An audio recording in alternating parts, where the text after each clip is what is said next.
Hello everybody, nice to see you again through Sunnybo channel.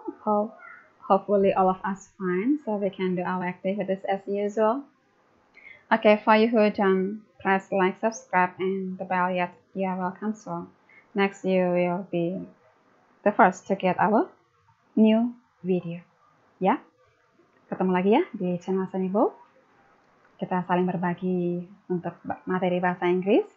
Bagi yang belum klik like, subscribe, dan loncengnya, dipersilahkan nanti menjadi orang yang pertama untuk mendapatkan video yang terbaru. Oke, ya. Semoga semua dalam keadaan sehat, ya. Hari ini topik kita ini, preposition of place in common. Kata depan untuk tempat, in common, ya, yang umumnya, yang biasa kita temukan. Jadi kata depan itu, yes, actually kata depan we have three types. Sebenarnya ada tiga kelompok, tiga bagiannya. Preposition of time, preposition of place, preposition of, yes, direction. Jadi ada tiga itu, waktu, tempat, dan arah transisi ya. So jadi di sini kita hanya fokus pada, yes, place saja. Dan itu juga yang sehari-hari kita bisa temui. Oke? Kita akan menemui yang seperti apa. Oke, preposition of place. Wow, colorful, ya, cheerful, ceria sekali, warna-warni. We start from the first, number one. At itu artinya hanya di itu menunjukkan dia sudah fokus ya. Mungkin pernah mendengar contoh at home. Oke, that's focus. Jadi sudah terarah dia.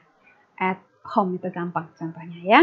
Next, number two, above, over, versus on. Above dan over itu ada persamaannya sama-sama, yes, tidak bersinggungan. Kalau ketiga-tiganya artinya pasti sama ya, di atas. Jadi above dan over itu tidak bersinggungan. Lalu tidak bersinggungan yang seperti apa bedanya? Above itu tidak bersinggungan, contoh begini. Ada sebuah ruangan, terus ada menggunakan lampu gantung, dan di bawah lampu gantung itu ada meja. So we can say, jadi kita bisa mengatakan the light is above the table. Lampu itu ada di atas meja. Di atasnya itu tidak bersinggungan. Oke? Good. Next. Sementara kalau over itu di atas lebih pada apa ya, melewati ya. Jadi tapi tetap diartikan itu di atas juga ya. Contoh begini. Pesawat itu terbang di atas gunung. Otomatis satu tidak bersinggungan, lalu yang kalau bersinggungan tabrakan ya, jauh-jauh ya. Lalu kalau menetap di atas gunung juga tidak mungkin ya, jadi dia pasti ya, makanya konteks itu seperti melewati, tapi tetap kita mengartikan dengan di atas gitu ya. So that is above and over. Sementara on itu yang sering sekali kita temui ya, jadi lawan dari kedua-duanya ini yang bersentuhan, bersinggungan. Jadi kalau kita lihat ada umpama buku di atas meja, otomatis buku itu pasti menyentuh permukaan meja. That's right. So we can say the book is on the table. Oke. Dapat gambarannya? Good.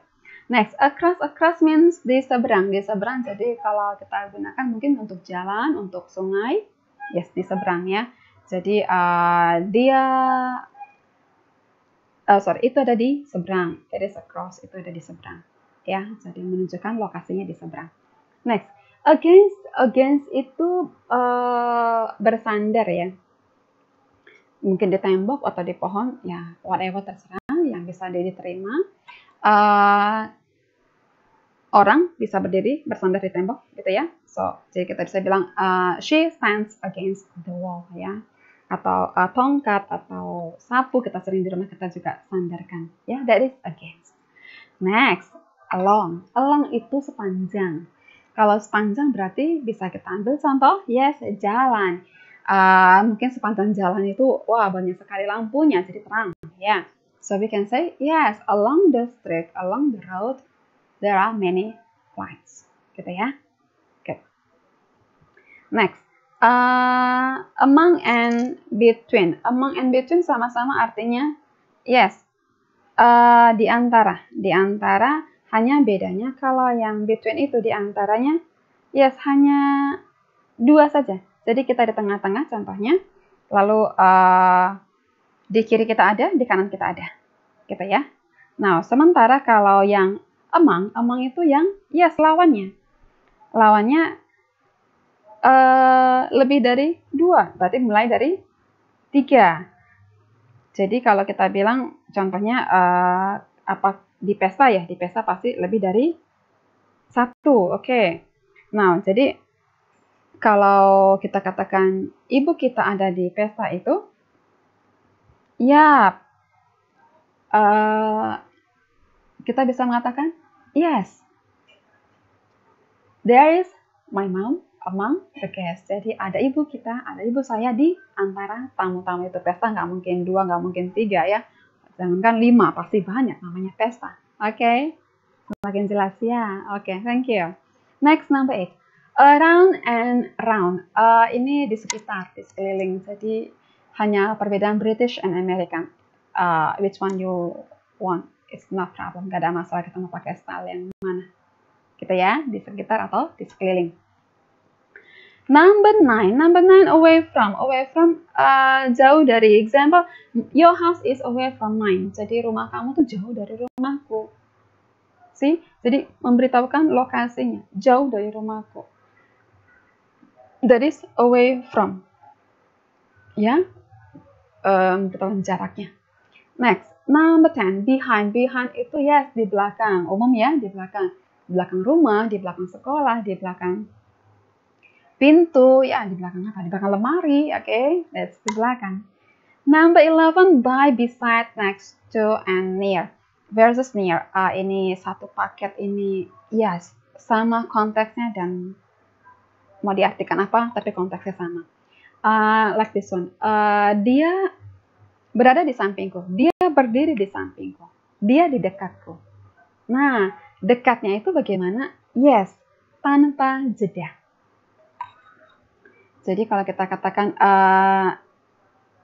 she is next to me, itu di antara dia dan saya tidak ada jeda siapapun. Jadi kita bisa mengatakan yes, she is beside me, atau she stands by my side. See? Jadi semua menunjukkan posisinya itu tanpa jeda. Sementara near itu juga artinya dekat, hanya mungkin pakai jeda lawannya ya. Jadi bisa jadi 2-3 orang di antara kita baru orang itu duduk di situ. Apakah kita masih bisa ngobrol? Mungkin kita masih bisa ngobrol, mungkin agak ekstra suara sambil agak bercanda, mungkin bisa senyum juga masih bisa. Jadi yang jelas masih ada jeda. Kelihatan? Iya.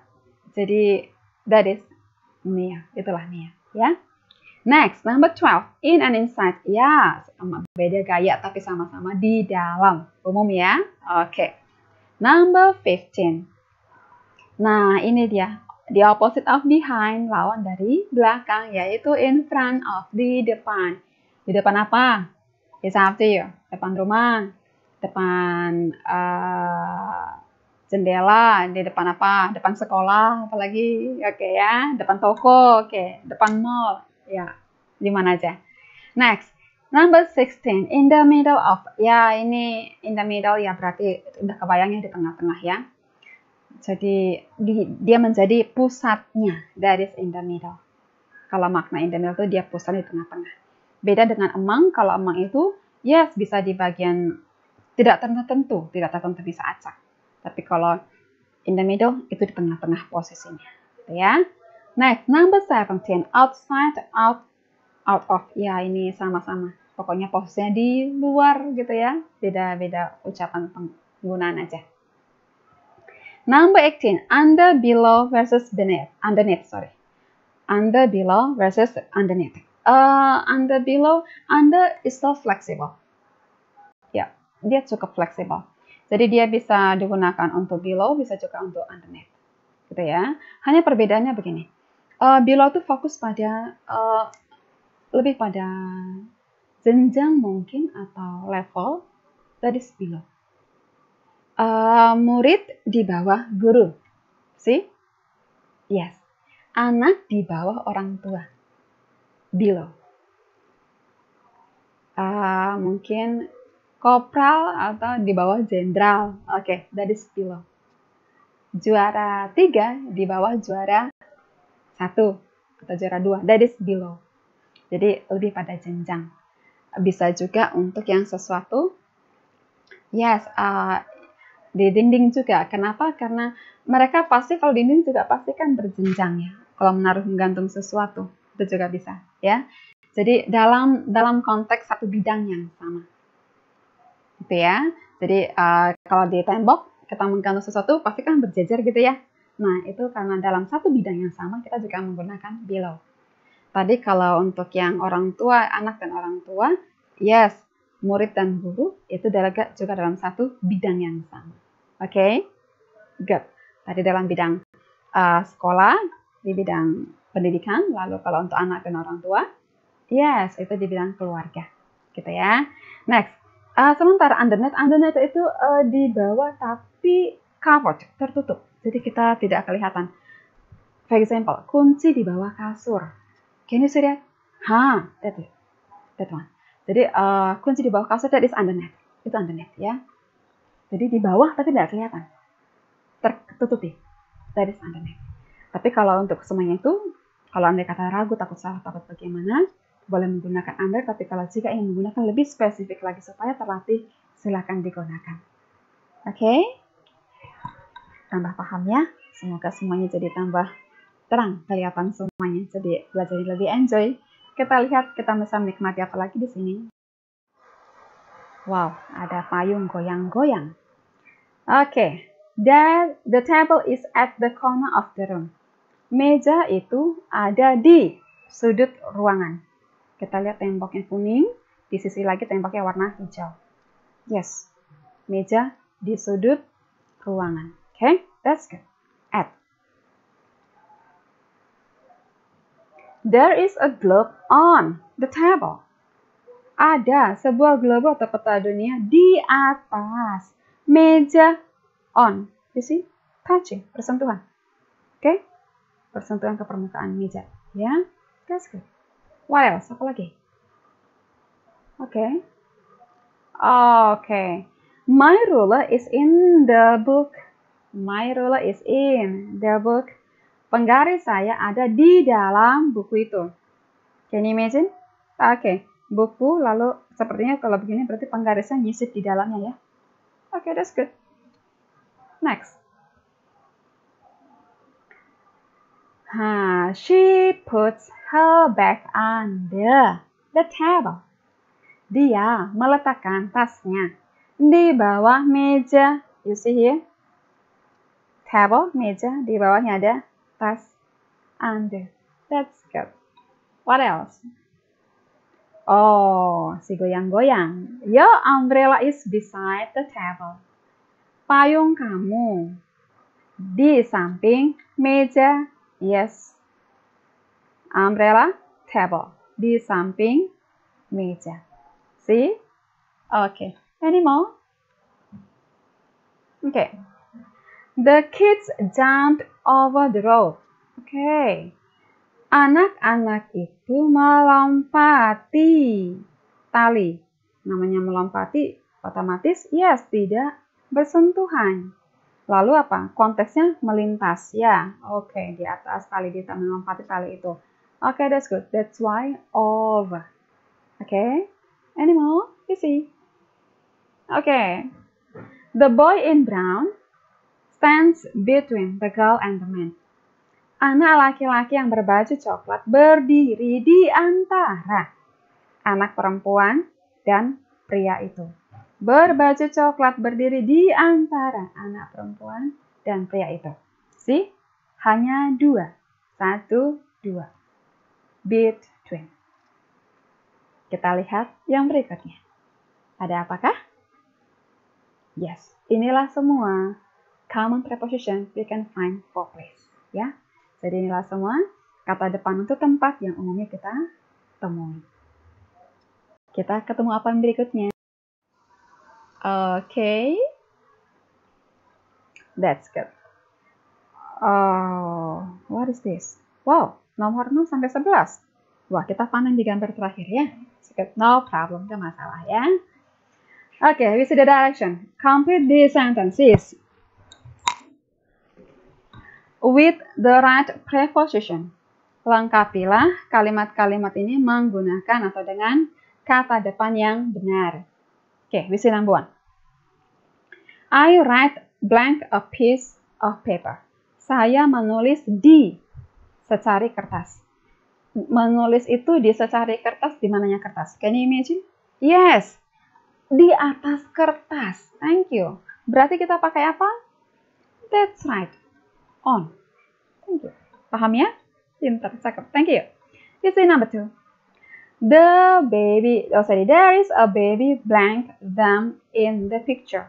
Ada seorang bayi di mereka. Di mananya mereka? Di gambar itu. Number 2. Baby, okay. Ada 1, 2, 3. Di mananya mereka? Oke, silakan dipikirkan ya. Number 3. The teeth are blank mouth. Gigi-gigi itu di mulut. Di mananya mulut kah? Gigi-gigi nomor 3. Oke, number 4. The butterflies fly blank the book. Kupu-kupu itu terbang di buku itu. Di mananya buku kah kupu-kupu ini terbang? See number 4. Okay, number 5. The tooth is blank. The toothbrush and toothpaste. Gigi itu di titik-titik di mananya sikat gigi dan pasta gigi. You see? Toothbrush and toothpaste. Okay? Number 6. There is a tree blank the corner of the room. Ada pohon di pojok ruangan itu. D-nya pakai apa? Kita lihat pohon. Number 6. Oke. Ada pohonnya di pojok ruangan. Oke, that's good. Number 7. The table is blank the sofa. Meja itu di sofa. Di mananya sofa? This one table. Oke. This one sofa. Ini meja, ini sofa. Oke, di mananya? Silakan. Oke. Next, number 8. There is a carpet blank the table. Ada karpet di meja. Di mananya meja? Ada karpet, lalu meja. Oke, di mananya meja itu? Oke ya. Number 9. There are 2 books blank the vase. Ada 2 buku di vas bunga. Vas bunga. Oke, this one vase ya. Ini vas bunga. Ini sepertinya buku. Oke, di mananya kah itu? Silakan. Number 10. The shelf. Wah, ini agak cakep ya. Ada 2 kosong.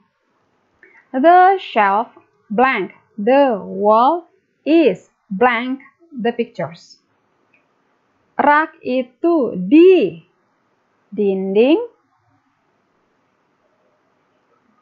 Ada di gambar itu. Gambar-gambar itu, foto-foto itu. Jadi, rak yang di dinding itu, rak yang di dinding itu, berarti raknya ini ya. Oke, sepertinya ini ya. Oke.